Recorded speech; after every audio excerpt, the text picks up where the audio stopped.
Él tiene su presentación, su ponencia, intitulada Historia Ecológica de los Altos de Jalisco. Adelante, por favor.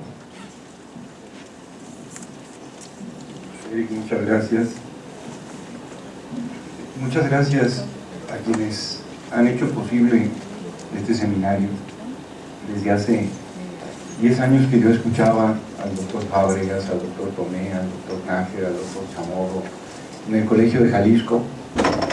Hace 10 años yo terminé la maestría en el Colegio de Jalisco y desde entonces me he dedicado, digamos, a otras actividades, preferentemente antes que seguir el trabajo en la antropología, aunque no lo he descuidado. Esto lo estoy diciendo en términos más que hablar de mi persona, hablar de las actividades que luego ayer escuché a algún alumno que interesaba en el periodismo, etc. Entonces, los últimos 10 años, es decir, el tiempo que tiene el seminario Chichimeca, no he estado en la academia, no he estado estudiando, he estado trabajando preferentemente en el periodismo y en la región en donde nací y en donde vivo, que es la región de los Altos de Jalisco.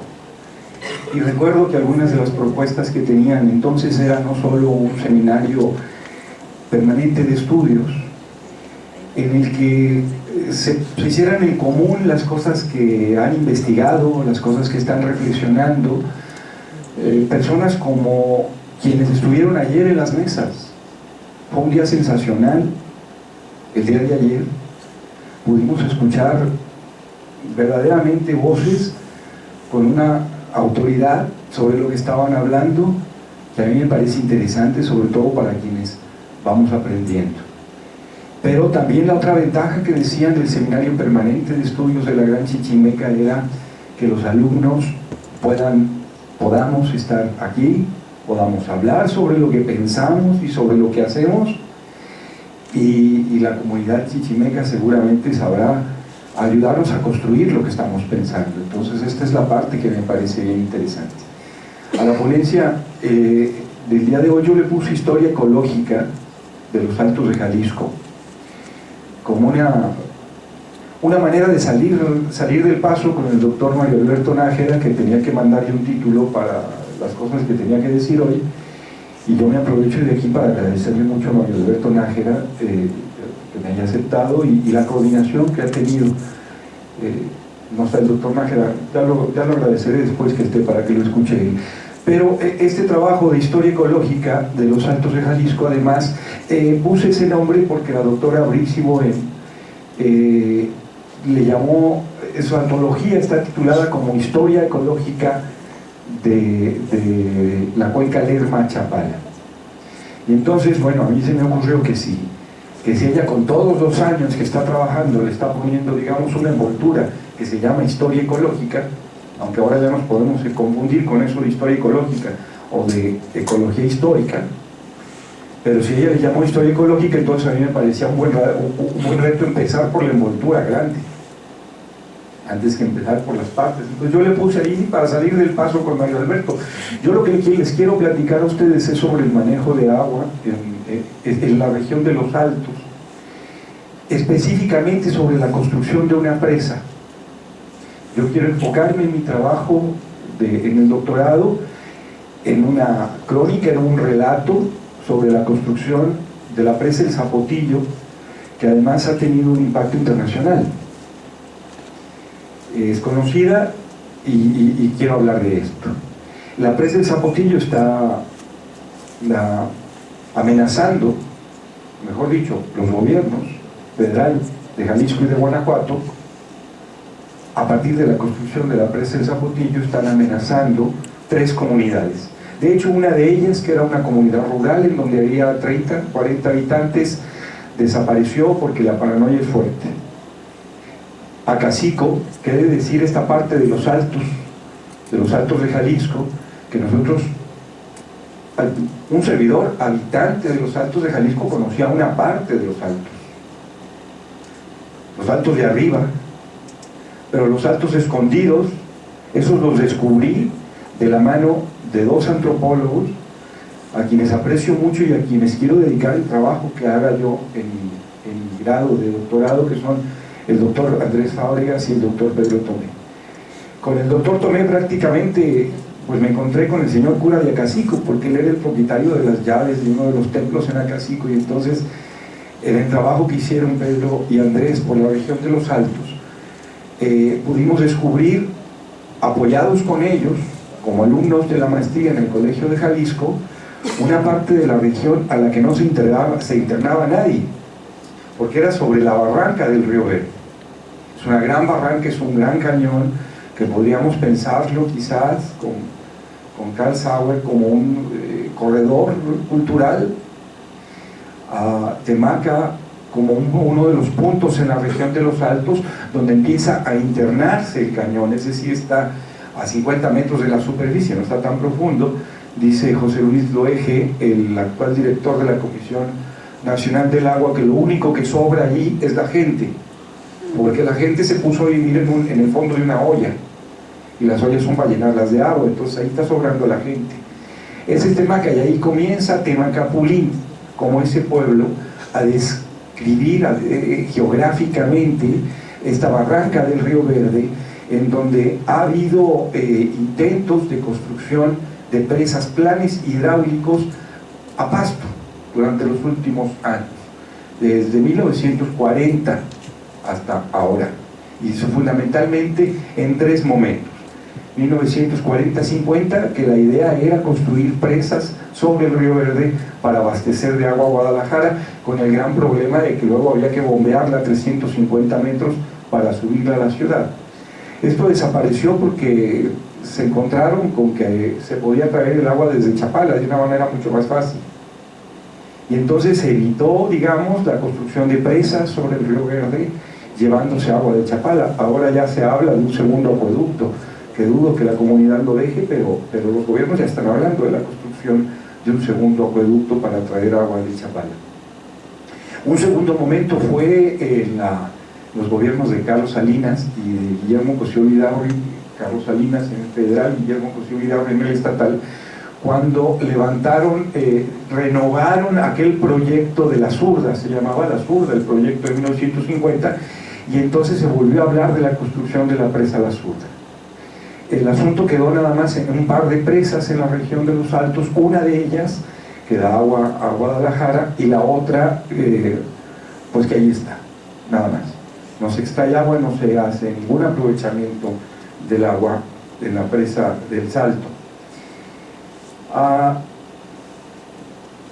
Y la tercera es ahora, digamos desde el año 2000, todavía me tocó con Brixi, con Andrés, hacer una vuelta sobre los Altos, y nos tocó ver en San Gaspar. He de decir que la presa del Zapotillo es el segundo proyecto, había uno anterior, era la presa San Nicolás, y esa sí que estaba puesta para inundar dos comunidades un poco más grandes y una gran extensión de ranchos en Teocaltiche, en la parte norte, digamos, del Río Verde. Pero el asunto es que de allí el acueducto que conduciría el agua a Guanajuato quedaría mucho más cerca. ¿Qué quiero decirles? Las presas ahora que se están construyendo, que se están contemplando sobre el Río Verde, específicamente el Zapotillo, son presas para acopiar agua y enviar agua a Guanajuato, a León, Guanajuato específicamente. Y cuando hablemos de León, Guanajuato, vamos pensando que ahí en León, Guanajuato, muy cerquita, está viviendo un señor que se llama Vicente Fox, y que fue presidente de la República el sexenio pasado. Bueno, ahí fue donde se plantearon los planes para llevar agua, y no es agua, hasta donde entiendo, para destinarla al consumo de la gente, que este es parte del discurso que se hace para justificar la conducción del agua hasta León. Es agua para un gran corredor industrial que está entre León, Guanajuato y Guanajuato, sobre todo en el municipio de Silao, en donde se están instalando grandes empresas, armadoras de autos, por ejemplo, que necesitan agua. No se ve, pero necesitan agua, llevan agua a los autos, como muchas otras cosas. Y entonces el agua del Zapotillo es para conducirla a León, Guanajuato. Esta construcción de la presa, quiero esta descripción, esta crónica, quiero plantearla no, digamos, en el contexto inmediato regional, sino que solo puede entenderse, digamos, con el manejo de agua en la cuenca Lerma, Chapala, Santiago, que estamos hablando de un manejo grande, imponente, importante, porque es todo el agua que está sobre Guanajuato, que es un estado agrícola que utiliza mucha agua para el riego, Michoacán, Chapala, y luego Nayarit, con las presas que se han estado construyendo ahora. Se acaba de inaugurar una presa que se dice que va a producir 750 gigabytes, y vino Calderón a inaugurarla y todo. Lo que no nos dijeron es que la producción de esos 750 gigabytes,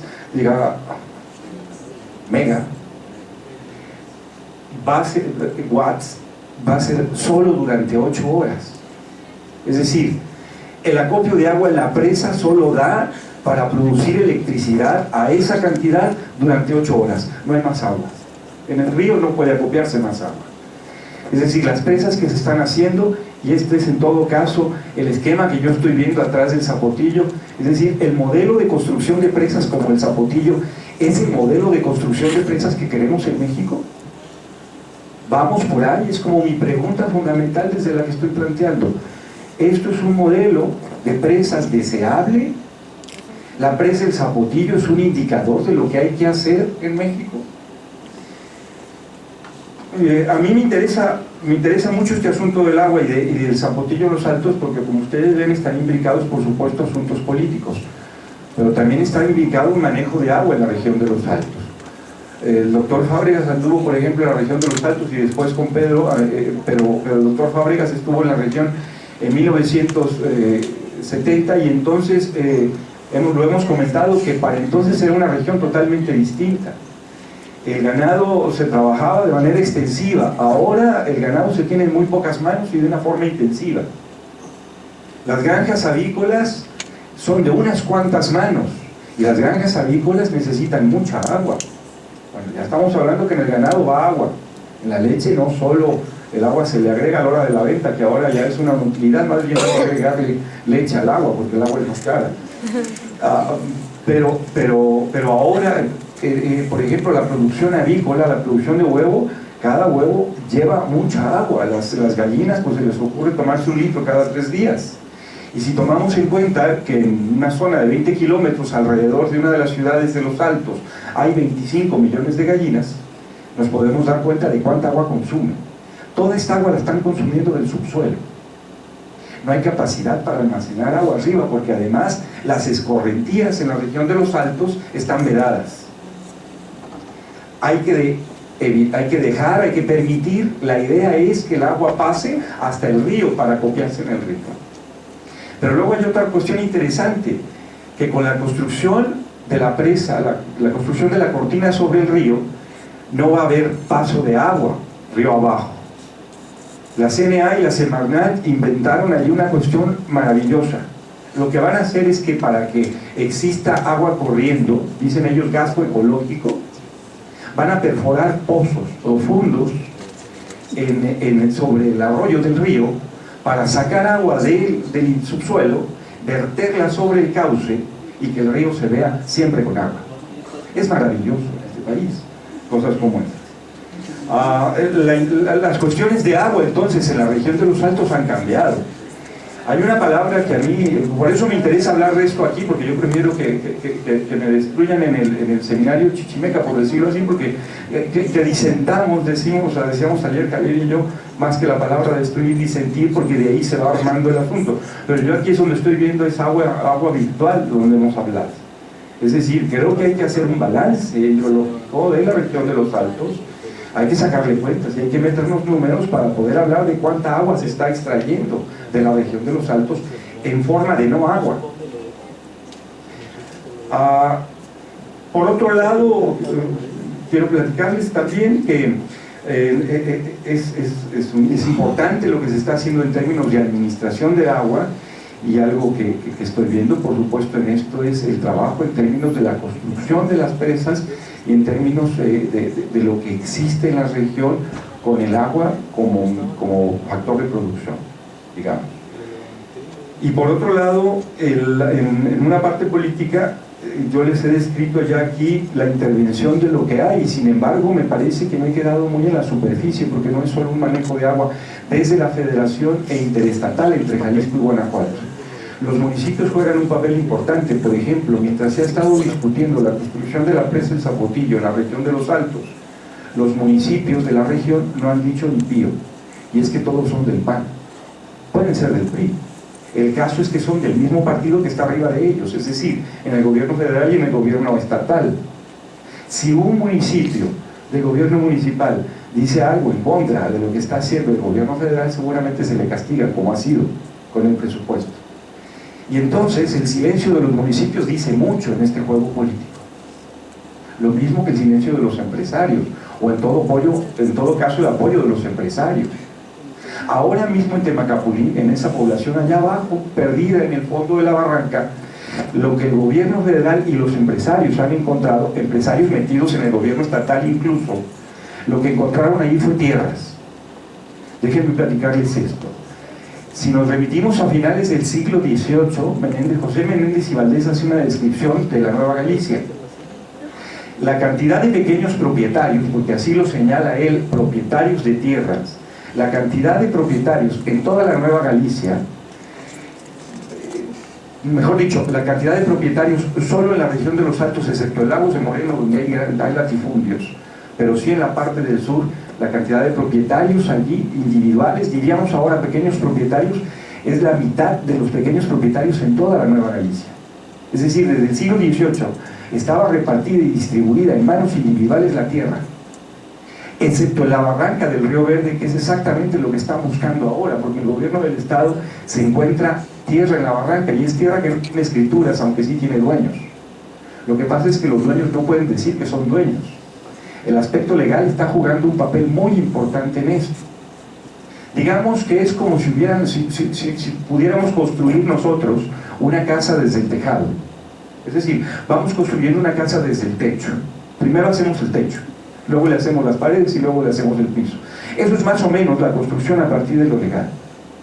Lo que se está haciendo ahora en Temacapulín, entonces, por un lado es comprando tierras a quienes tienen la capacidad de mostrar que son sus tierras, después de amenazarlos, muchos de ellos hijos ausentes que están en California, y van y les cuentan allá pues prácticamente que es una zona minada, ya no van a poder regresar nunca, y que lo que mejor les puede suceder es que vendan, porque hay otro instrumento legal también para amenazar al pueblo que se llama expropiación, y entonces pues es para amenazar, porque muy pocas veces se logra. Gracias a él. Y entonces ahora mismo se está comprando tierras, pero mucha de esa tierra se está comprando a nombre del gobierno y otra parte de la tierra se está comprando a nombre individual. Y es la tierra de la que están pensando que va a quedar en la orillita de la presa, si es que la presa tiene agua. He de decirles que además es una presa interesante, esta de Zapotillo, la que se está planteando, porque el agua que corre por el río, no piensen ustedes que es agua limpia, es el agua contaminada de toda la región que no tiene tratamiento. Pero entonces en México hemos inventado otro mecanismo bien interesante para evitarnos este tipo de problemas. Si acumulamos agua contaminada sobre el río, vamos a enviarle agua contaminada a la ciudad. Eso es verdad, a menos que la tratemos antes de meterla al tubo que va a la ciudad. Es decir, en la naturaleza puede estar contaminada, luego se trata y se manda a la ciudad. Está genial. Entonces, el agua contaminada no se hace en las ciudades que vierten el agua a los arroyos, se hace cuando se acopia el agua para luego dársela a las ciudades. Y por otro lado, casi termino con esto, y por otro lado, recuerdo por ejemplo una rueda de prensa en que vino José Luis de Ojeda Amargo a una ciudad de Los Altos, a Tepatitlán, y entonces el señor se hizo toda una parafernalia y toda una ceremonia en donde el pueblo de Temaca fue convocado para llegar a un acuerdo, y en realidad fue utilizado como público. Y lo que José Luis Loeje Tamargo ahí vino a mostrar fue lo siguiente, casi con estas palabras: legalmente las cosas las tenemos claras, hemos hecho actas, hemos hecho reuniones, hay testimonios notariados, entonces en términos legales estamos todos de acuerdo en que hay que construir una presa. Evidentemente todos estos términos legales fueron armados. Lo puedo decir porque he estado en contacto con la gente. Ayer platicaban de militancia y hasta dónde un antropólogo, militante, activista, etc. Yo creo que la cuestión es transparente en lo que hacemos y en lo que somos. Y en no perder de vista que lo que estamos haciendo es también investigando. Y ahí no podemos ser activistas y no podemos torcer las cosas. Yo he estado trabajando como periodista y desde el periodismo me tuve que brincar al lado de la gente porque en el momento que se les preguntó qué es lo que están haciendo ustedes para organizarse en contra de la presa, pues dijeron solo una parte de lo que estaban haciendo, pero que me pareció que era insuficiente porque estaban organizando un novenario a Nuestra Señora de los Remedios. Entonces eso está bien, pero el gobierno venía sin muchas ganas de rezar, digamos.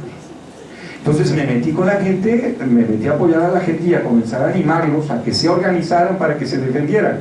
El caso es que ahora Temacapulín, por ejemplo, es la única ciudad de los Altos de Jalisco. Temacapulín tiene 485 habitantes hasta ayer, a menos que haya llegado alguien más. Y entonces Temacapulín ha recibido la visita de 63 países. Ahora mismo, en esta semana, el Tribunal por los Pueblos de la Organización de las Naciones Unidas fue a celebrar una reunión en Temacapulín.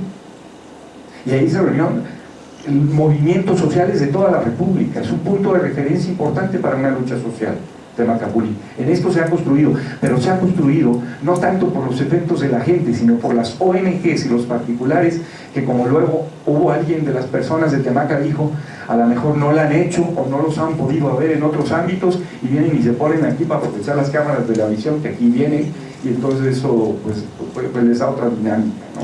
como activistas.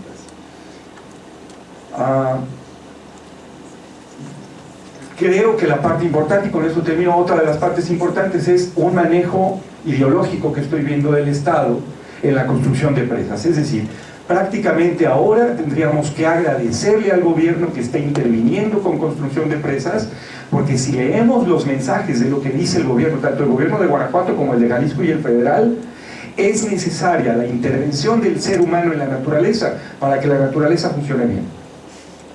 De otra manera no se puede. Entonces este es un mensaje de control y de poder muy importante en términos ideológicos, y que yo estoy viendo ahí en Temaca, lo que está sucediendo en términos de la presa del Zapotillo. Y esto, por supuesto, quiero conjugarlo con una parte de la teoría en la antropología, que son estos procesos adaptativos, y que luego lo he leído con Brice y Boén, con Andrés Fábregas, con Pedro Tomé, con algunos otros, pero que me parece que es necesario abundar muchísimo. Procesos adaptativos mal adaptantes. Las cosas que estamos haciendo para tomar recursos a la naturaleza, pero que lo estamos haciendo mal. Bueno, ese es mi rollo, y ojalá que vengan muchas preguntas y les encargo sus comentarios. Y también termino con un anuncio que estoy así como que buscando que juntemos fotografías de los distintos reuniones que hemos tenido en la Chichimeca desde hace 10 años. Hay algunas fotos, yo tengo algunas, hay algunas otras. Entonces, si alguien tiene fotografías, me gustaría mucho copiarlas de las distintas reuniones para reproducirlas en discos que podamos entregarnos a todos y tener como una historia fotográfica de las reuniones que hemos tenido, y con las que seguramente aparejaremos anécdotas, que hay por ahí 2 o 3 buenas anécdotas. Bueno, muchas gracias por su atención.